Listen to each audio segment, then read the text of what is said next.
Hello, friends, and welcome to Adventures in Pixieland. We are in Bible study.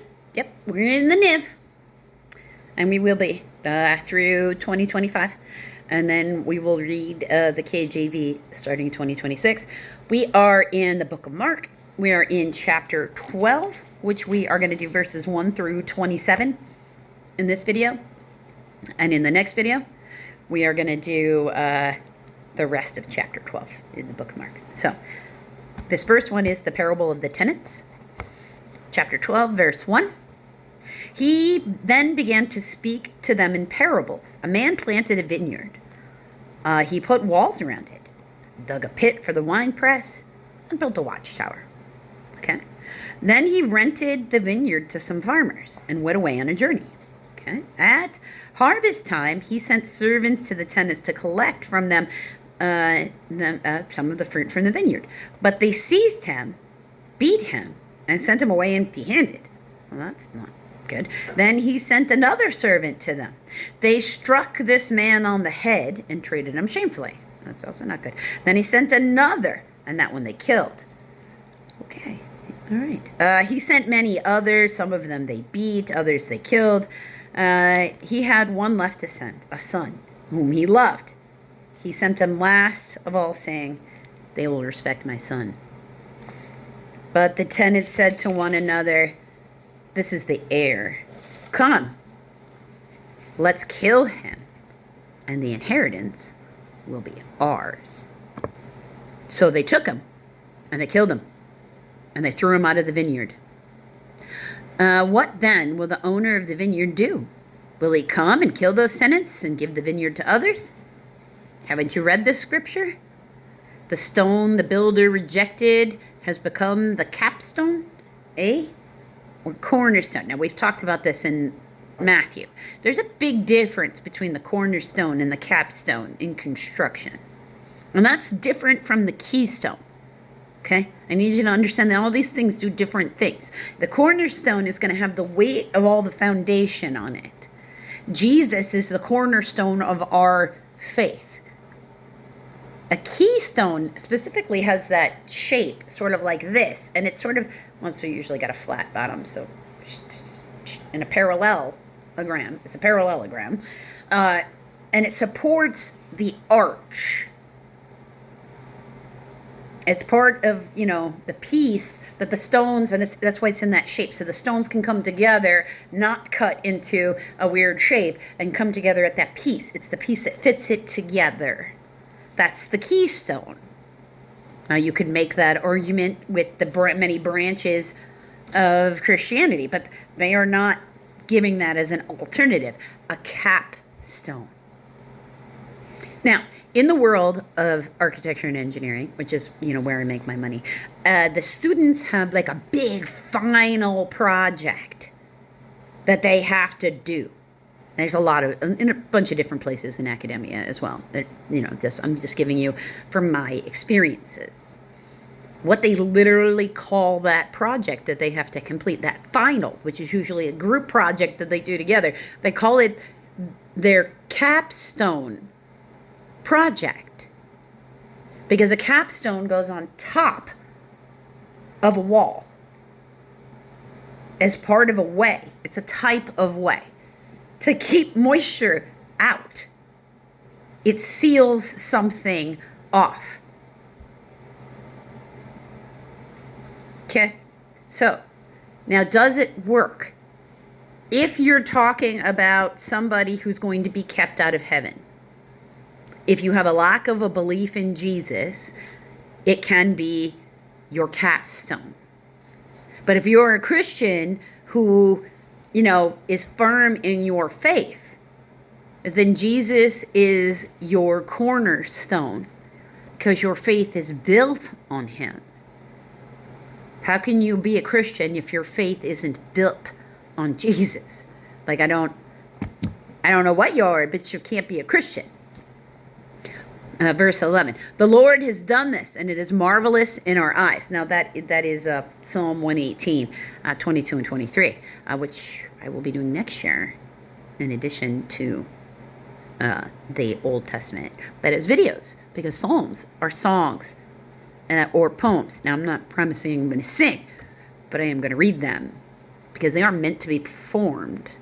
That's what they were written for. So it shouldn't just be in printed word, in my opinion. Whereas for the Proverbs, they're sort of like, good advice. So printed form is helpful because they're almost like, imagine if sticky notes, if you were old like me, sticky notes on your monitor to remind you of things you need to know. That's kind of what the Proverbs are for faith, in my opinion. Then they looked for a way to arrest him because they knew he had spoken the parable against them. But they were afraid of the crowd, so they left and went away. So, it's going to depend on who you're saying it to. Paying taxes to Caesar. Later, they sent some of the Pharisees to the Herodians to Jesus to catch him with his words, because they're scheming. Schemers, God doesn't like schemers. Schemers don't win. He says that a lot in the parables and stuff. They came to him and said, "Teacher, we know that you are a man of integrity and you weren't swayed by men because you pay no attention to who they are. But you teach the way of God in accordance with the truth." I don't know, why are you trying to trick them then? Is it right for us to pay taxes to Caesar or not? Should we pay or shouldn't we? Because they're looking for reasons for the Romans to arrest him. But Jesus knew their hypocrisy. "Why are you trying to trap me?" he asked. Bring me a denarius and let me look at it." They brought the coin, and he asked, "Whose portrait is this? Whose inscription?" "Caesar's," they replied. And then Jesus replied to them, "Give to Caesar what is Caesar's, and give to God what is God's." And they were amazed at him. They were expecting him to want to preach. Because remember, they're expecting a warrior king. They're expecting someone who's going to raise up an army, raise a sword, and drive the Romans out with force. Instead, what he becomes is the Messiah to the people that are oppressing them, who then turn around and, in my opinion, go on a raging war to oppress people with the God of love and light, which I don't quite understand where that came from. Marriage at the resurrection, verse 18.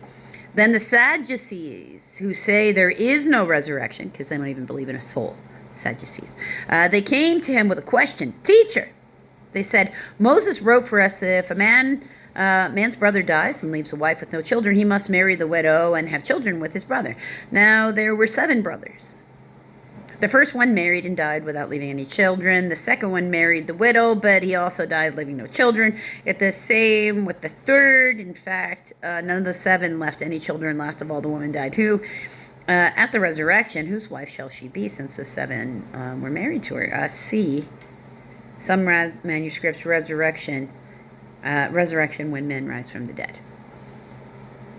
Jesus replied, "Are you not in error because you do not know the scriptures or the power of God?" He's like, if he were a millennial, he would be like, "Are you stupid or are you slow?" Now, I'm not a millennial, so I'm just explaining. I like that's a little aggressive, but I do also like giving the proper context. "And when the dead rise, they will neither marry nor be given in marriage. They will be like angels in heaven." So our soul rises because we, on this matter-based beingship, don't have angels walking around. It doesn't mean like in a body like we are. It doesn't mean, though, because if you go back into the Old Testament, a lot of his visions. So it doesn't mean that as in a soul base, they aren't here. Sort of like the Holy Spirit, or Jesus, or, for that matter, God, which is where all these beings come from.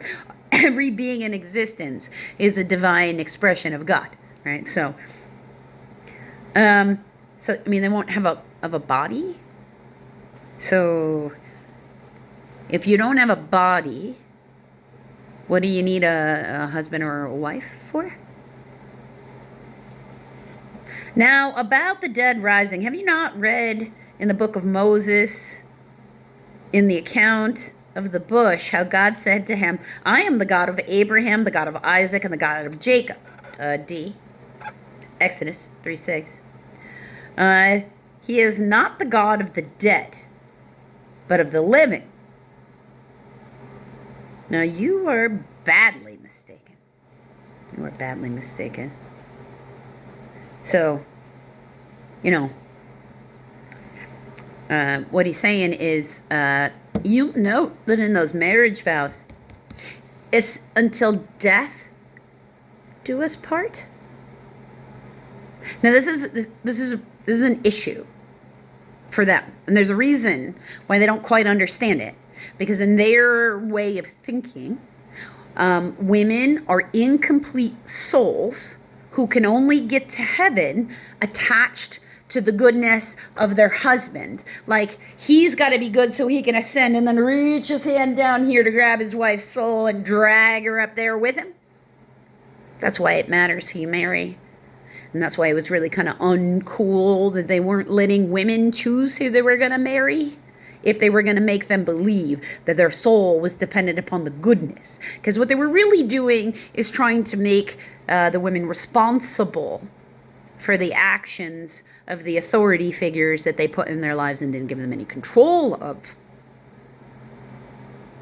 Right?